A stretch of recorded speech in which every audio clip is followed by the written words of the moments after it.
Section 5. On the following day I had a long conversation as to the power exercised by spirits on our earth, which was said to be great and widespread. I asked as to the power over individuals, and was pointed to cases where it was said absolute obsession was established. It was said that this power over men was being so widespread, it were wise to place it in the reach only of spirits of integrity and wisdom, and to give conditions for its exercise by them, and so to drive away obsessing and undeveloped spirits, or to materially reduce their sphere of action. It was insisted that spirit action was universal, and that it was a question for man, to a great extent, whether that action was beneficent or not. I asked what character was most suitable so such influence. There are varieties of mediumship, as you know, and there are divers modes in which spirit influence is exercised. Some are selected for the mere physical peculiarities which make them the ready vehicles of spirit power. Their bodily organization is adapted for the purpose of manifesting external spiritual influence in its simplest form. They are not influenced mentally, and information given by the spirits who use them would be of trifling or even foolish nature, and untrustworthy. They are used as the means of demonstrating spirit power, the external invisible agency capable of producing objective phenomenal results. These are known to you as the instruments through whom the elementary phenomena are manifested. Their work is not less significant than that which is wrought through others. They are concerned with the foundation of belief. And some are chosen because of their loving, gentle nature. They are not the channels of physical phenomenal action in many cases, not even of conscious communication with the spirit world, but they are the recipients of spirit guidance, and their pure and gentle souls are cultivated and improved by angel superintendence. By degrees they are prepared to be the conscious recipients of communications from the spheres, or they are permitted with clairvoyant eye to catch stray glimpses of their future home. A loving spirit friend is attracted to them, and they are impressionally taught and guided day by day. These are the loving souls who are surrounded by an atmosphere of peacefulness and purity of love. They live as bright examples in the world, and pass in ripe maturity to the spheres of rest and peace for which their earth life has fitted them. Others, again, are intellectually trained and prepared to give man extended knowledge and wider views of truth. Advanced spirits influence the thoughts, suggest ideas, furnish means of acquiring knowledge, and of communicating it to mankind. The ways by which spirits so influence men are manifold. They have means, that you know not of, by which events are arranged as to work out the end they have in view. The most difficult task we have is to select a medium through whom the messages of higher and more advanced spirits can be made known. It is necessary that the mind chosen should be of a receptive character, for we cannot put into a spirit more information than it can receive. Moreover, it must be free from foolish worldly prejudices. It must be a mind that has unlearned its youthful errors, and has proved itself receptive of truth, even though that truth is unpopular.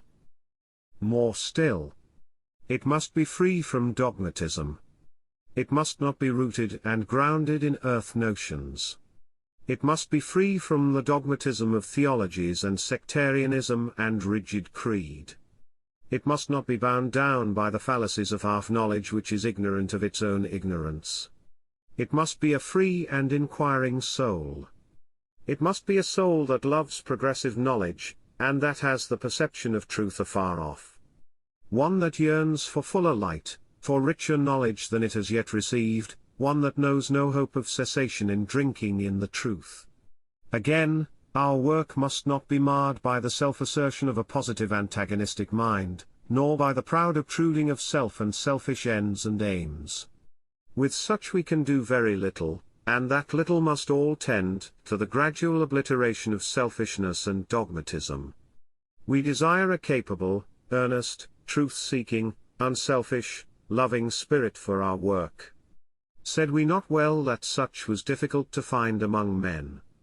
Difficult indeed, well nigh impossible. We select, then, such a soul as we can best find, and prepared by constant training for its appointed work. We inspire into it a spirit of love and tolerance for opinions that do not find favor with its own mental bias. This raises it above dogmatic prejudice, and paves the way for the discovery that truth is manifold, and not the property of any individual. Store of knowledge is given as the soul can receive it, and, the foundation of knowledge once laid, the superstructure may be safely raised.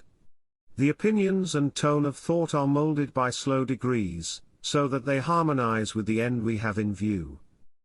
Many fail here, and we abandon our work with them, finding that not in this world of yours can they receive the truth, that old earth-born prejudices are firm, dogmatic beliefs ineradicable, and so that they must be left to time, and are to us of no avail.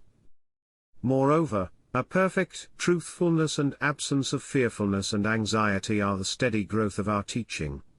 We lead the soul to rest in calm trust on God and His Spirit teachers. We infuse a spirit of patient waiting for that which we are permitted to do and teach. This spirit is the very reverse of that fretful, restless querulousness which characterizes many souls. Here, too, many fall away. They are fearful and anxious, and beset with doubt. The old theology tells them of a God, who watches for their fall, and of a devil, who lays perpetual traps for them. They wonder at the novelty of our teaching. Their friends are ready to point to so-called prophecies which tell of Antichrist. The old foundations are shaken, and the new are not yet laid, and so the adversaries creep in and tempt the wavering soul, and it fears and falls away, and is useless to us. Yet more, we must eradicate selfishness in all its many forms. There must be no obtruding of self, or we can do nothing. There is nothing so utterly fatal to spirit influence as self-seeking, self-pleasing, boastfulness, arrogance, or pride. The intelligence must be subordinated, or we cannot work upon it. If it be dogmatic, we cannot use it. If it be arrogant and selfish, we cannot come near it. Self-abnegation has been the virtue which has graced the wise and holy men of all time. The seers who bore of old the flag on which was inscribed for their generation message of progressive truth were men who thought little of themselves and much of their work. They who spoke to the Jews, whose messages you have in your sacred records, were men of self-denying purity and singleness of life. Jesus, when he lived amongst men, was a grand and magnificent instance of the highest self-abnegation and earnestness of purpose. He lived with you a life of pure self-denial and practical earnest work, and he died a death of self-sacrifice for truth. In him you have the purest picture that history records of man's possibilities. They who since have purged the world from error, and have shed on it the beams of truth, have been one and all men of self-denial and earnest devotion to a work which they knew to be that for which they were set apart. Socrates and Plato, John and Paul, the pioneers of truth, the heralds of progress, all have been unselfish souls, souls who knew naught of self-seeking, of proud aggrandizement, of boastful arrogance. To them earnestness and singleness of purpose, devotion to their appointed work, forgetfulness of self and its interests, were given in a high degree. Without that, they could not have effected what they did. Selfishness would have eaten out the heart of their success. Humility, sincerity, and earnestness bore them on. This is the character we seek. Loving and earnest, self-denying and receptive to truth, with single eye to God's work, and with forgetfulness of earthly aims. Rare it is, rare as it is beautiful. Seek, friend, the mind of the philosopher, calm, reliant, truthful, and earnest. Seek the spirit of the philanthropist, loving, tolerant, ready to help, quick to give the needed aid. Add the self-abnegation of the servant of God who does his work and seeks no reward. For such a character work, high, holy, noble, is possible. Such we guard and watch with jealous care. On such the angels of the Father smile, and tend and protect them from injury. Would you have described a perfect character? Ah no. You have no conception of what the perfect spirit is. You cannot know, you cannot even picture it. Nor can you know how the faithful soul drinks in the Spirit teaching and grows liker and liker to its teacher. You see not as we see the gradual growth of the seed which it has cost us so much labor to plant and tend. You only know that the soul grows in kindly graces, and becomes more lovely and more lovable. The character we have faintly pictured in such terms as are intelligible to you is not perfect, nor aught but a vague and distant resemblance of that which it shall become. With you is no perfectness. Hereafter is progression and constant development and growth. What you call perfect is blotted and blurred with faults to spirit vision. Yes, surely. But very few such are to be found. Few, and none save in the germ. There is the capability on which we work with thankfulness. We seek not for perfection, we do but desire sincerity and earnest desire for improvement, a mind free and receptive, a spirit pure and good. Wait in patience. Impatience is a dire fault. Avoid over-carefulness and anxiety as to causes which are beyond your control. Leave that to us. In patience and seclusion ponder what we say.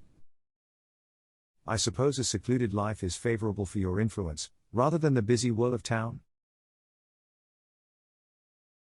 Here the writing suddenly changed from the minute and the very clear writing of Doctor to a most peculiar archaic writing, almost indecipherable, and signed Prudence.